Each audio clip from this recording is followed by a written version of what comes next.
That's right, guys. Last Saturday was DC Fandome. So today we're going to be talking about all the new trailers and news that we've got from the world of DC. So stick around. Here it comes.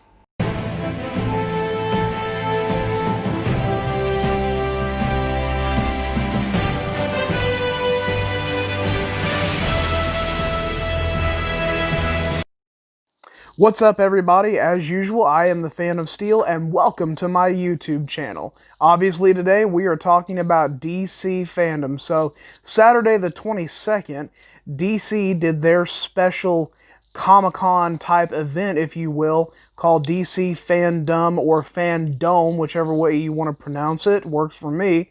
And today we're going to be talking about and just kind of breaking down and recapping everything we got from DC Fandome. And we're really just going to be covering the movies and games. Obviously, there was a lot of other great stuff in the world of comics and things like that. But for this channel specifically, since we mostly cover movie news and games and reviews and stuff like that, we're just going to be focusing on the news that had to do with our movies and games.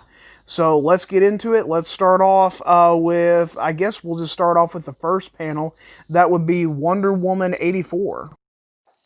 Wonder Woman 84 is actually a movie I've been pretty excited for. I liked the first trailer that we got. I thought it was pretty good. I've been very intrigued about what they're doing with the story and everything like that. Of course, bringing Steve Trevor back and how they're pulling all that off has been a big question for everybody, and they've kind of answered that in a non-spoilery, still not too descriptive kind of way. But it's a movie that I've been pretty interested in. I have to say, though, the panel for me started off pretty generic and pretty kind of weak, if I have to say so. Not that it was bad, it was just, I don't know, it just felt a little bit generic, if I want to say so. Although, I will say that Linda Carter coming in really, I felt like it took the energy level up a notch, and that was really cool seeing her there. Of course, for those of you that don't know, Linda Carter is the original Wonder Woman, so it was really nice getting to hear her perspective on the new Wonder Woman. Of course, she had nothing but good things to say. But then also hearing Patty Jenkins and Gal Gadot talk to her and, you know, just the good chemistry that we got there. I felt like her presence really amped up the energy for the panel itself. But of course, the big news was the new trailer that we got. And obviously everybody's talking about the first official look that we get of full-on Cheetah. Now we've seen her character before in other trailers, but not to the extent that we've seen. I know this picture is kind of blurry. Of course, we got some. It was a very, very quick look that we got at her, but we did actually get a little bit of a look at Cheetah herself. And I have to say, I'm still really excited for this movie. I think the trailer was fantastic. It definitely brought my expectations and my excitement up for it another level. This was not my favorite panel, but I think it was a really good way to start off this DC Fandome. I think they led with the best choice, probably the safest choice, because of course the first Wonder Woman was received really well, and everybody's been really hyped and excited for the second Wonder Woman. So I think starting off with Wonder Woman 84 as your first panel was a good choice, and I think they did a pretty good job with it. Again, I felt like Linda Carter being there just amped up the excitement and the energy in the room so much more than before she got there. And then, of course, they ended it off on a strong note with the trailer, so that was all good. All right, so let's talk about Gotham Nights. This is the next installment that we're going to be getting from WB Montreal, the next game that they're bringing to us. As far as I understand, this is not in the Batman Arkham universe. I could be wrong about that, but all the information that I gathered from the panel and then from what other reviewers and people have said, like IGN and things like that, this is not in that same universe. Again, I could be wrong about that, but that's how I'm understanding this. This one, for me, there's a lot of pros and cons. I'm very mixed on on several things, actually. I mean, it's okay. First of all, you're doing a Batman game without Batman. That automatically makes me a little bit skeptical. Not that I don't like the other characters. These other characters are some of my favorite characters in the DC universe, and we'll get to them here in a little bit. But not having Batman in there at all, I am a little bit skeptical about what they're going to do with that. I don't think that they'll just leave him out completely, especially whenever that you're just killing him right off the bat. And yeah, off the bat, haha. But I don't think they're actually going to do that, because if you want to leave him out for a game, fine. You can do that. But if you're planning on making more games, which from what I understand they're trying to build a universe here with these games, and you're going to build it without Batman, that just seems like a bad idea right off the start. So I was a little bit mixed on that. As far as the story actually looks pretty good, pretty interesting. And I thought that the trailer that they gave us was absolutely fantastic. I loved it. I love that we're finally going to get to delve into the Court of Owls. That's always been a storyline and an area that I really wish that they would expand upon in the movies and the video games. So I'm really glad that we're getting that.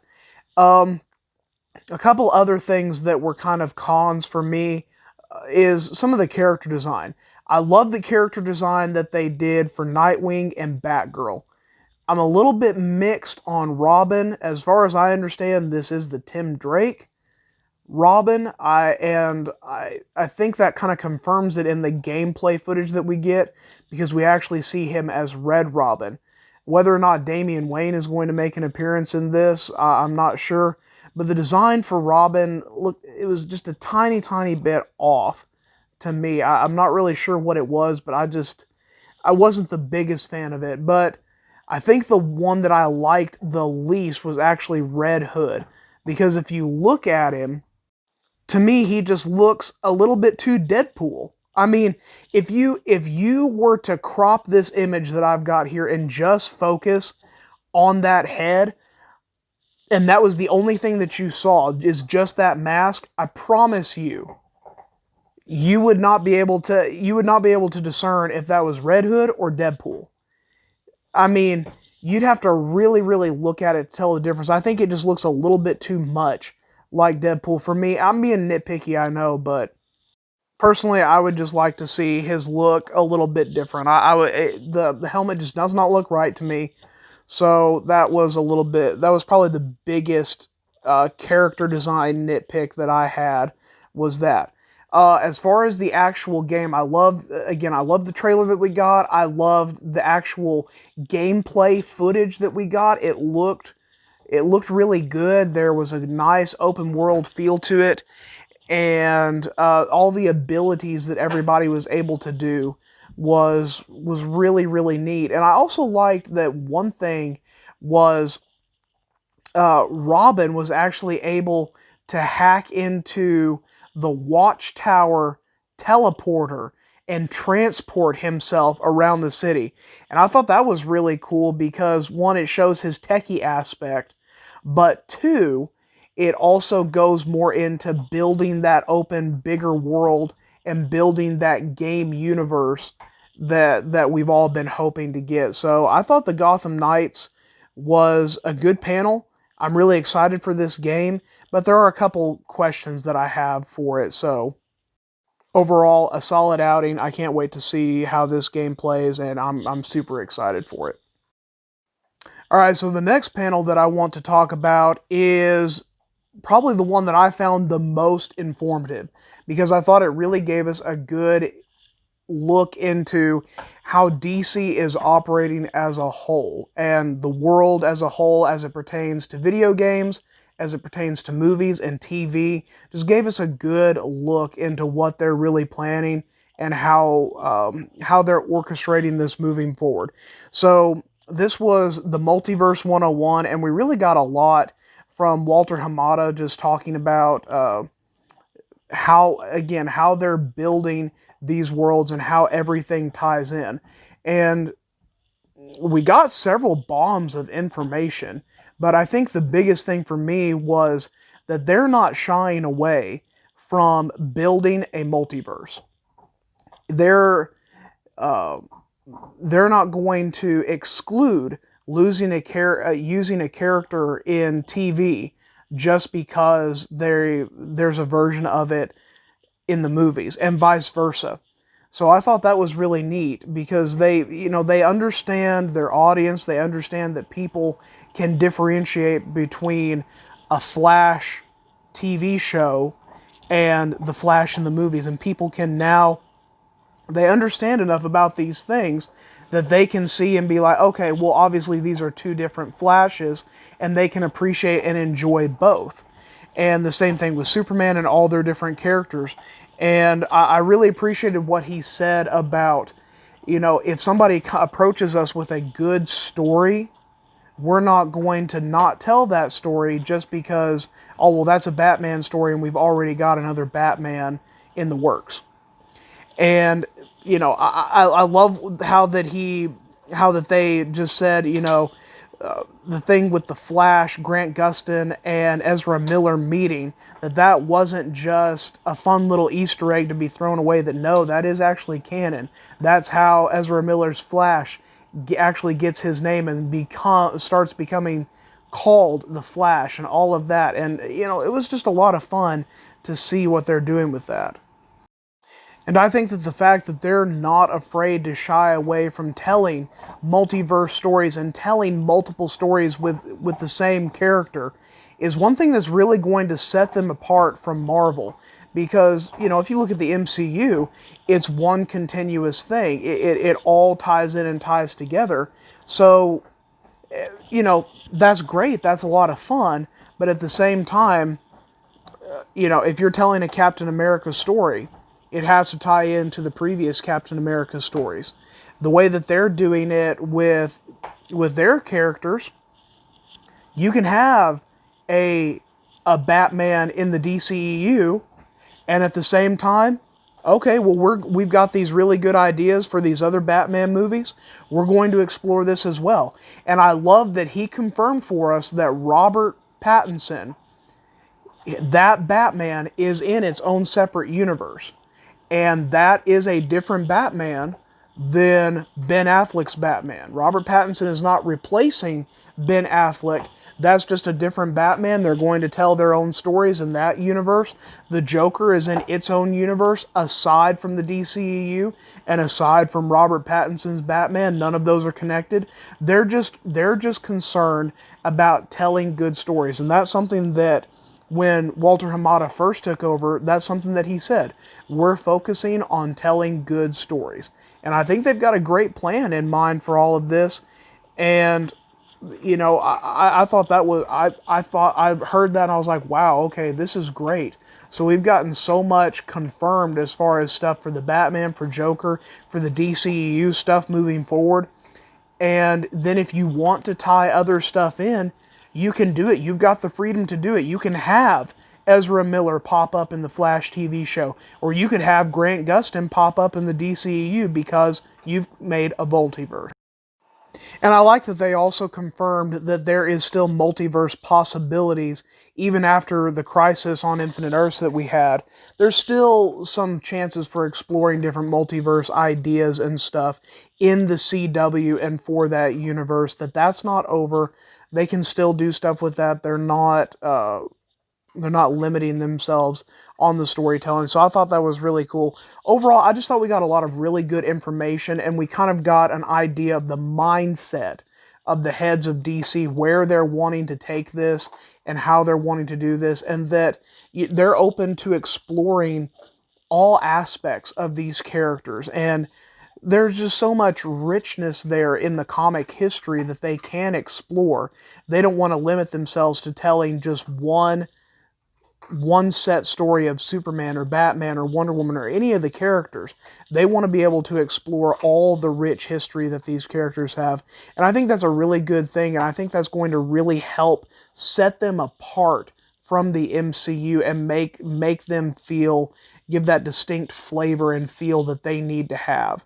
All right, so since we've been talking about The Flash, let's go ahead and move on to the Flash TV show panel that we got. Um, Obviously, I mean, I thought that the Flash TV show uh, was really good. It was obviously awesome to see all the characters and hear them talk and reminisce about everything. And obviously, one of the big questions going into that was how are they going to pick up the next season? Since this last season that we got actually got cut short because of COVID and all that. So, how are they going to work all that in? Were they going to finish up season 6 and then move into season 7? Or what were they going to do there? And we got the confirmation that they're just going to pick it up right where they left off, that season 6 is done, but they're going to continue those storylines and those threads that are still there. They're not just going to leave it hanging, but they're going to pick it up with season 7 and move forward with all of that. So, I mean, I think that's a really good idea. I think that'll work really well for them. We got a really cool scissor reel from that and got to see some scenes and some little, got some ideas of kind of how the story is going to go and different things that we're going to see. Obviously, for me, I'm really excited to see Godspeed, and I really hope that they finally just, we've been getting little snippets, just bits here and there of that character. And I really want to see them just dive headfirst into this character and really focus on Godspeed. We've gotten teased about it enough. I'm ready to see it. I want to see what they're going to do with that. And I think that is going to be an aspect that we're going to see probably later into the season 7, since probably the first part of season 7 is going to be tying up the loose ends from season 6 and finishing that arc. And then we'll move on into probably what I would probably call season 7 proper. Probably their original plans for season 7 and everything. But overall, I thought it was a really good panel. I thought it was a lot of fun to see everybody, and it had that fun Flash vibe to it, and that's largely due to, of course, the actors that are there and the camaraderie that they have. And that's just it's a fun cast of people. So I can't wait to see our new season of Flash. I'm super hyped for that. And this panel just helped to increase that hype and just made it fun. All right, well, let's keep this Flash train going. Let's talk about the Ezra Miller Flash movie. Now, obviously, this movie is still very, very heavy into pre-production, so I wasn't really sure how much information and, how much stuff we were actually going to get from this movie. But my goodness, they did not disappoint. They still made this a very fun and a very interesting panel. And, I mean, just the vibe that we got from this with Ezra Miller, and I love his quirkiness. I love that feel that he brings to the Flash character, and I love that he stayed in that character, and we got those little Flash tidbits of information and stuff every so often from him. That was just something... It was something fun and small, but it was so nice. But obviously, the big thing from this Flash panel was the little bits of concept art that we got and the little bits of information, just tiny bits of going into the story and how this movie is going to feel. And, I mean, how amazing does this new Flash costume use? And then to add on top of it that they gave us the news that this Flash suit is built by none other than the Batman. I mean, how cool is this? And of course, we see in this concept art him beside Batman, and you can very plainly tell that that is Michael Keaton's Batman, which brings into question, are we actually going to see Michael Keaton as the Batman in the actual Batsuit in this movie? I mean, my mind is just blown. Obviously, we got the huge news right before DC Fandome that Ben Affleck is back, baby. I mean, how cool is this? Ben Affleck is definitely my Batman, second only and second only to him is, of course, Michael Keaton. Michael Keaton is my second favorite Batman. So how awesome is it for me? I am geeking out so hard knowing that I am going to get to see my two favorite Batmans in the same movie, and it's going to be a Flashpoint movie. How awesome is this? And I'm still holding out hope that we'll get to see Jeffrey Dean Morgan show up as Thomas Wayne, since we are staying in the continuity of the DCEU with Ben Affleck coming back to play Bruce Wayne and Batman, the DCEU version of that. And of course, like I mentioned before from the Multiverse 101 panel, we know that Robert Pattinson is not taking his place. Ben Affleck, as of right now, is still Batman, and hopefully the fact that they are open to having these multiverse movies and having more than one Batman on screen at a time, and having Robert Pattinson as well as other Batmans there, and then just the fact that we are getting the Snyder Cut, which we will be talking about in a little bit, and the fact that Ben is willing to come back for this Flashpoint movie. I'm holding out hope that maybe with this new leadership and all of this other little bits that I just mentioned, maybe there's the possibility that we actually get that Ben Affleck directed and starring in Batman standalone movie. So obviously this was a really fun panel for me. I love the Flash character. I love what we're getting from this movie. Again, it's going to be still a couple years down the road before we get this movie. But man, the hype train for this Flash movie is going strong, and I can't wait to see what we get with this. I really hope we get a lot of screen time with Ben Affleck's Batman, and I'm so happy that he's willing to reprise this role and willing to come back. It may only be for this Flash movie, but I'd like to think that maybe with this and the Snyder Cut that it opens up possibilities to see Ben in the future as well. Alright, so let's talk about the panel that I'm sure all of you have been waiting to hear me talk about, because you know how passionate I am about this one, and that is the Snyder Cut. Yes. Yes. Yes! Oh my goodness. This, I knew this was going to be one of my favorite panels, and it absolutely did not disappoint. Zack Snyder is the man. I love this dude. Oh man, his movies, I know they're extremely controversial, but I really like Zack Snyder as a director. I love his visual art storytelling that he gives, and how amazing was that trailer. And I've heard people saying that, oh well, you know, it's just Justice League. Duh. That's the movie. It is Justice League. But you're missing the point. This is not just Justice League. This is Zack Snyder's Justice League. His full vision realized. And I love this trailer. I love that he starts it off showing us Darkseid. I mean, just right away. This is what you want to see. Boom! Here it is. There's Darkseid. Man. And again, of course, Ben Affleck is back.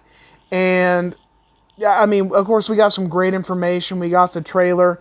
I thought the music choice was perfect because it just encapsulated how all of us who have been championing the Snyder Cut and have been begging for it, that is exactly how we feel seeing this trailer, knowing that we are getting a Snyder Cut. Is just hallelujah, we get the Snyder Cut. And you guys know that I'm actually a fan of the theatrical version of Justice League. I liked it. I thought it was good. I don't think it's as bad as everybody says it is.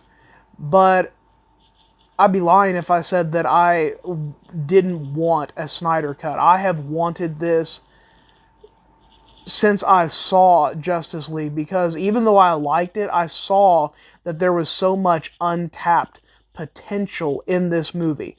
And hearing all the things that could have been and that would have been had Zack Snyder been given the freedom to complete his vision how he wanted it.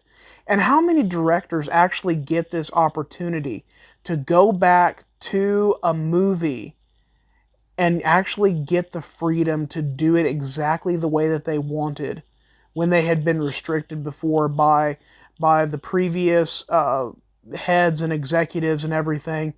And now he's actually getting to realize it. Also, we got the information that this is going to start out as a 4-part series, 1 hour each, so it's going to be 4 hours long. But then he said at some point they're going to take it and they're going to cut it all together to actually give us a complete 4-hour cut with no breaks. And that'll be good. I'll be really excited to see that. I'm just excited to see this in general. Again, I thought the trailer gave us exactly what we needed to see, because yes, it is Justice League, but the feel is totally different. We're getting new characters, and it's exactly how it was meant to be the first time. And I'm just so excited for Zack Snyder that he gets this opportunity. I'm so excited for us. And again, I think this Snyder Cut has reinvigorated some other aspects as well. I think the Snyder Cut coming really helped to bring Henry Cavill back in as Superman, and I know we're waiting to hear about a deal getting concreted for him coming back as Superman, because I know he was a little bit on the fence, and I think it has also helped to re-interest Ben Affleck. At least I'm hoping to bring him back as Batman, because all of these guys are going to have to come back to do reshoots and stuff like that for the Snyder Cut.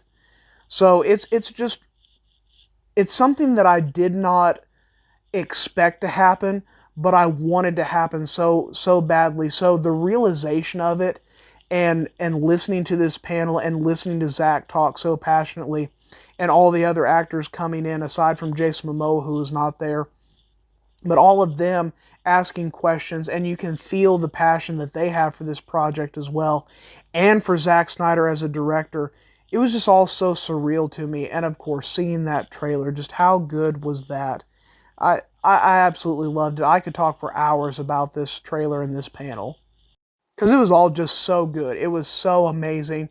Seeing those new characters in there, and again, this is still about a year away, so I think they gave us exactly what we needed to see that, yes, this is Justice League, but it is different. The tone is going to be different. The feel is going to be different. It's going to line up and complete more of that arc with some characters that felt a little lopsided, a little bit off in the theatrical version of Justice League. We're getting these new characters and everything, and it's going to be more of a completed vision of what it was supposed to be. The biggest thing for me that I have as a question is, I'm really going to be curious if the people that did not like the theatrical version of Justice League like the Snyder Cut, and also, are there going to be people that liked the theatrical version that now don't like the Snyder Cut? For me, I'm not too worried about it. I like the theatrical version. I'm almost 100% positive I'm going to enjoy this Snyder Cut, just from everything I've seen and read and heard. I just can't wait for it, but I want to hear what you guys think about it as well. Alright, let's move on and talk about the Suicide Squad. This was another just really fun, really great panel, and I love the camaraderie between all of the actors and everybody there. James Gunn is a fantastic actor, and I really, not actor, director. He's a really great director, and I really can't wait to see what he does with the Suicide Squad, especially when you see all of the cast that he's got that he's working with. I mean, this is a huge, huge cast. Bigger than some of the Avengers movies that we've even seen. So it's going to be really interesting to see how this movie comes out. Obviously, the behind-the-scenes footage that we got for this was amazing and spectacular. Just gave us a really good feel for the tone and how the characters are going to work with each other and everything. I thought we got to see quite a bit of really good stuff. So I really enjoyed this one. Yeah, I feel like a lot of the panels that they had just really had a good energy to them, which is one thing that you kind of worry about whenever that you've got a virtual Comic-Con. And I've never actually gone to any of the big, like, San Diego Comic-Cons or anything like that. So this was the closest that I've come to that level of a Comic-Con. But man, I thought it was great. It was so much fun, and these panels, they kept the energy up. And I mean, they did so much to make you feel included, and to make you feel like you were just right there, a part of everything. And everybody was just in great spirits. It was so much fun, and this one was probably the most fun out of all the panels that I got to watch. I thought they just did a really good job. And also, Harley's new outfit. I don't know if you guys caught that, but I was really getting some Injustice vibes from that, from her. The leather pants and the jacket and everything. I thought it looked great. This is probably going to be, even from just the behind the scenes footage, this is probably going to be my favorite Harley Quinn outfit that we've seen. I love the look that the character has in the Injustice video games, and I really thought that there was a really big inspiration drawn from that. So I can't wait to see what this movie does.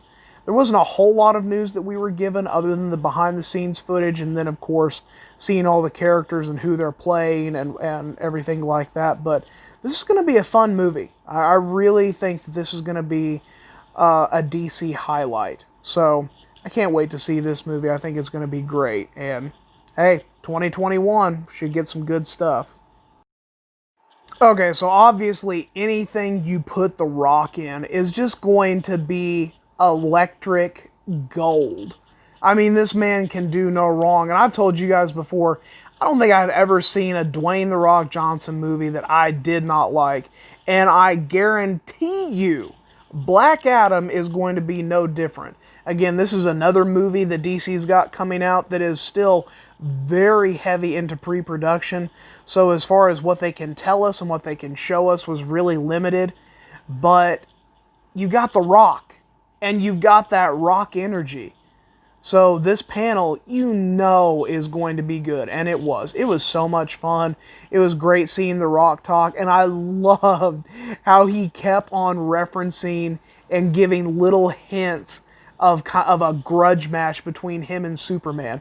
We know this is going to go down. I can't wait to see The Rock and Henry Cavill clash. That is going to be a comic book movie fight of all ages. That is going to go down as one of the best comic book movie fights you will ever see. I promise you. That is going to be off the hook. And I also love we got the little kind of motion comic bits here and there. That was really neat. I like that they said that this movie is going to span across several different eras in time, going all the way back to Egypt and eras like that. But then we're also going to get like semi-modern day, and he's going to meet up with the JSA. And of course, we got that cool little surprise cameo person coming in that's playing Atom Smasher. And it was really cool to see him and the vibe between him and The Rock and everything. So as far as the JSA that we're going to see Hawkman, Dr. Fate, Atom Smasher, and there was a fourth one.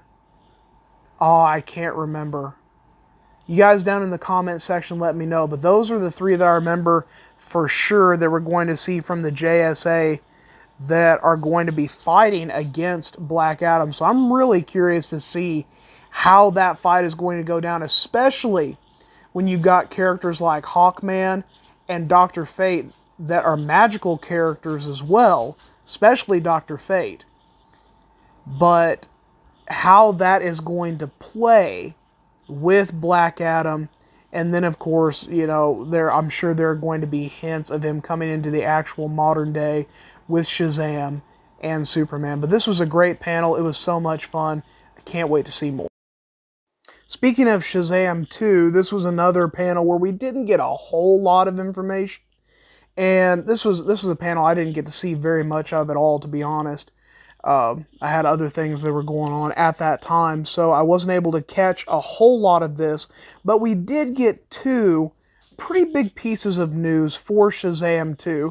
First thing, of course, we got the actual working title for Shazam 2, which is going to be Shazam: Fury of the Gods. And then 2, we also got a surprise appearance from Sinbad and found out that he is actually going to be playing a role in Shazam II, so Fury of the Gods, so that'll be pretty cool. This was another pretty fun panel. Again, I didn't get to see a whole lot of it, but we got some neat information there, and what I did see of it was, again, just following along with that same tone that DC Fandome did a really good job. It was just kind of a celebration of DC and the characters, it felt like, throughout the whole theme of DC Fandome. And I just loved it. It was so much fun, and it was just a great feel. There's a good atmosphere to it, and it was just so much fun getting to see all these actors and the camaraderie and everything, and them trying to interact with the fans as much as possible, and just trying to make everybody a part of it. This is another good panel. Again, we got those 2 big pieces of news, and this is another one. I don't even know if Shazam 2 is really in pre-production. If it is, then it's in the very early stages of it. So didn't expect a whole lot from this as far as newsworthy stuff, but lots of fun. Alright, let's talk Titans. This was another pretty good panel. Yeah, again, it felt kind of generic to me.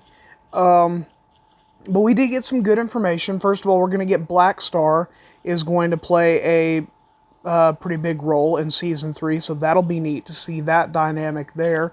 Personally, I'm hoping that we'll get a little bit more from Superboy and stuff like that. Some of those star characters.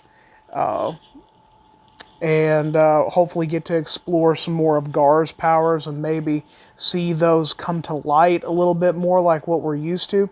This has been a pretty good show for the most part. I know some people aren't that wild about it. I thought it was pretty good though, so I'm definitely excited to see what Season 3 shows us. And we did get some stuff there, a little bit sneak peek, so that was a lot of fun. But yeah, overall pretty generic to me for the most part. The Aquaman 2 panel was probably the most disappointing for me. Not that it was bad, but we just didn't get a whole lot from this. The majority of this panel was really just talking about the production that went into Aquaman 1 and how that's going to translate into Aquaman 2. Of course, we got James Wan there talking, and we had Ocean Master there as well. And it was fun hearing them talk about everything that went into the first Aquaman. And there was definitely a lot more that went into that than what I had originally thought. And, you know, definitely a big production. And I'm sure Aquaman 2 will be no different. And we did hear him talking about how there's going to be more world building in this, and some of the different aspects that are going to go into it, and the story with Orm and all of that. So I'm sure Aquaman 2 will be good, but this is probably the least exciting of the panels for me, actually. Let's move on to the Suicide Squad game. Now, this is another one. Again, both of the games, I got excited for them, but I've got a lot of questions when it comes to execution and story for both of these games. We're talking either Gotham Nights or Suicide Squad. And I've just got a lot of questions when it comes to this game. I love the character designs. All of the character designs and everything for this looks great. I love their powers and their abilities and how we saw those work. And I got an Avengers feel from this because we were informed that you can play this single player if you want, and you can play it co-op as well. And you can go back and forth. So if you play Mission 1 single player, that doesn't mean that you have to continue playing the entire thing single player. You can play Mission 2 co-op and just bounce back and forth however you want. And you can switch in between characters. And we got to see some of their ultimate abilities and different things like that, and got some talk from that. The trailer was fantastic. Very cinematic, very clean, very crisp. Looks good, showed off all of the different aspects and the different feels for the characters. And they did a good job with that just in the the panel itself and talking about that and actually having the characters quote unquote get on the phone there, and that was a lot of fun. So this is going to be an interesting game. I think it's going to be a lot of fun to play, but I still just have a lot of questions with the story. How in the world are Captain Boomerang, King Shark, Harley Quinn, and Deadshot going to be able to take out the entire Justice League?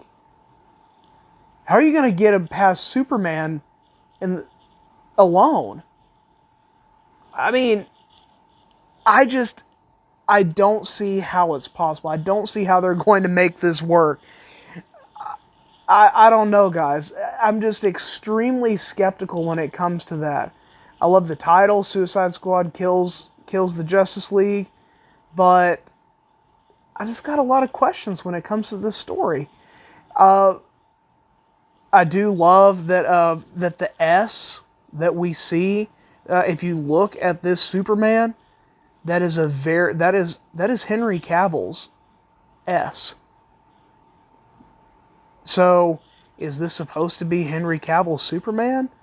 I mean, maybe it's not exactly supposed to be that, but it is very, very reminiscent of it. I mean, that looks like Henry Cavill's The Man of Steel logo that we see in the movies for Henry Cavill's Superman. So, I thought that was a neat little Easter egg there, but I'm not worried about this game. I don't think it's going to be a bad game, but I do have some questions when it comes to the story. But I mean, that's part of the fun, is playing that out and seeing how that works. But I love the character dynamics. I love their moves, their looks. The trailer, again, was just spectacular, spot on. So this is going to be a fun game. It won't come out till 2022, but this is definitely going to be one on my radar for sure. Alright, last but certainly not least is the Batman panel. Robert Pattinson, or the Battinson panel.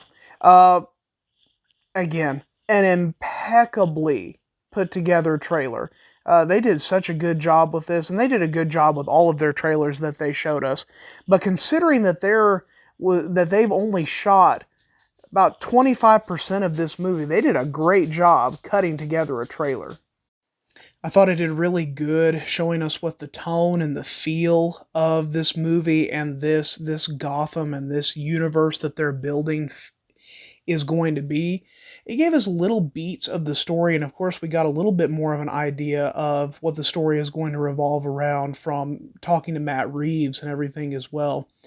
I really like the feel that we got from the Riddler. He almost seems to me like he's going to be kind of a conspiracy theorist type person, maybe a little bit more of kind of an anti-hero feel to him. I don't know, that was just kind of the vibe that I got from it, but this is definitely going to be an interesting movie for sure, and it's definitely going to be very different. And again, I think I'm more excited for this movie now, after of course getting to hear Matt Reeves talk about it, getting to see the trailer, and then also just hearkening back to the Multiverse 101 panel, knowing that this is not going to be tied into the DCEU, and that they have the freedom to explore this character without any ties or anything like that, that they can make this however they want and do whatever they want, and they don't have to worry about an extended universe. And again, not that that's bad. There's nothing wrong with that. I love the shared cinematic universes. But I think this movie is really going to benefit from being able to be its standalone thing, not having to worry about other movies and other things to contend with in a larger universe. And I love the look that we got. We got to actually see the Batsuit in action, how Robert Pattinson looks in the Batsuit. Although, I'll be honest, I thought he looked a little bit off as Bruce Wayne. I thought he looked fine. I thought he looked good in the Batsuit, but seeing him just as Bruce Wayne, there was something off about it. I can't put my finger on it. I'm not really sure what it was, and maybe it'll be fine in the movie, but again, they've only shot about 25% of this movie, so only a quarter of it, and they were still able to put together a teaser trailer for us. And so good. I thought they did a really good job with that. And also finding out that this is a year two Batman, that's not year one. We're not getting another origin story, but we are exploring more of the corruption of the city.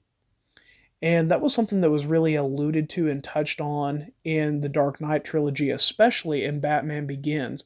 But I think this one is really this movie is really going to double down on that, and also doubling down on the world's greatest detective aspect of Batman, and really going into that. And that's another thing that we haven't seen touched upon too much. We've seen bits here and there, but as far as just diving headfirst into that, this movie I think is really going to do that. And we saw glimpses of Catwoman and Penguin and just little bits here and there, of course, Commissioner Gordon and all that. This is going to be a really good movie, I think. From what I saw of this, I'm really looking forward to this. And I do like the Batsuit. I like the way it looks. It definitely, it's not my favorite Batsuit, but I think it really fits the tone of this movie and what they're going for. And it does have a year two feel to it to me.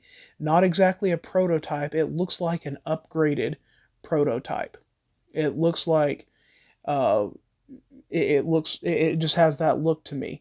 Like, okay, I started out, I made this, and now I've made improvements to it. He's improved it, but it's not all the way there yet.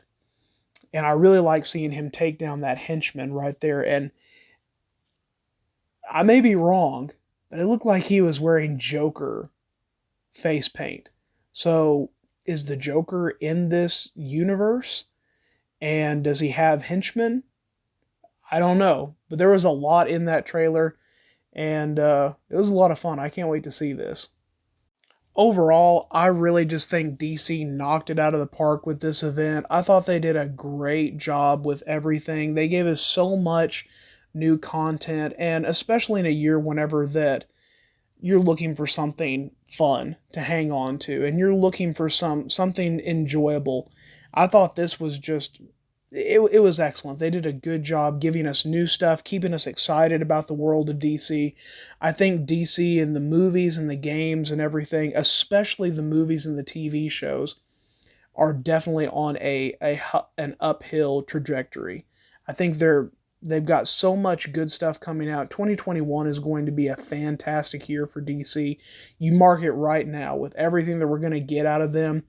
2021 is going to be the year of DC, and I cannot wait for it. I think this is going to be amazing. All the trailers, everything we got, all the behind-the-scenes footage, all the news and everything, it was all just, it was perfect. It was so much fun. I had a great time with it. Let me know what you guys thought. What was your favorite part about DC Fandome? What was your favorite panel? What was your favorite trailer? What was the favorite bit of news that you got? What was your least favorite thing? Did you enjoy it? Did you think it was just kind of meh? What did you think? I want to know your guys' opinion. Let me know in the comment section down below. And if you're not a subscriber and you enjoy the content, subscribe and leave a like. I'd really appreciate that. And also go and check out the Facebook page that we've got. Fan of Steel, the same name, Fan of Steel.